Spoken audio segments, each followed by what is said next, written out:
Fajitanza al-adibu wa anshada, mshairi akaamua asome na aseme maneno yafuatayo baada ya mtawala huyu kuonekana amedhurika na dua ya watu walioiomba wakati wa usiku kwa masiku matatu.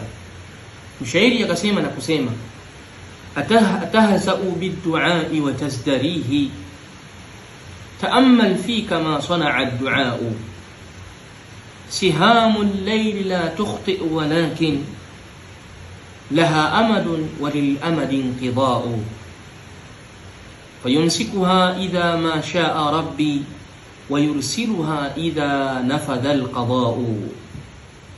Anasema mshairi kumwambia mtawala yule baada ya kuwa tayari ameshakufa, ujumbe unamfikia sasa, bimaana kwa waliobakia nyuma kujifunza. Anasema tahza'u bid-du'a'i wa tazdarihi, je, unaifanyia mzaha dua, wa tazdarihi, unaidharau, unaifanyia jeuri, huisikilizi wala huijali. Atahza'u bid-du'a'i wa tazdarihi, ta'ammal fika, tazama kwa wewe yalikukuta, ma sana'a ad-du'a'u, kile ambacho dua imeifanya. Wamekaa watu siku tatu wamekuombea kwa Allah subhanahu maangamivu, tena na mausiku yake, maana yake wakati wa usiku wamekaa wakikuombea wewe dua ya maangamivu.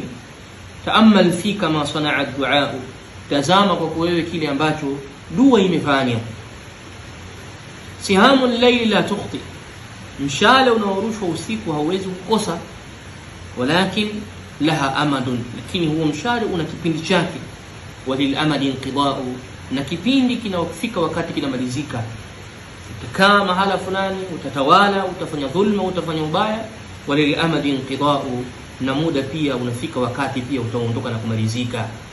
Na haya inakumbushwa kwenye yale maneno aliyosema mmoja katika washairi Arundi alipokuwa akifanyia widaa na masikitiko kunako miji ya Andalusi, akizungumzia nchi ya Andalusi kwa yale aliyokutwa. Kwa hiyo walil amadi inqida'u, muda pia unafika wakati na unaisha. Mshairi akamaliza akasema, wa yumsikuha idha ma sha'a rabbi, ataushika na kukamata ule mshale apindi atakapotaka Mola wangu. Wa yursiluha, na atautuma idha nafadha al-qada'u, pindi qadari inapokuwa na qadha inapokuwa imepita, basi ule mshale utakwenda na kudondoka mahala ambapo imekusudiwa.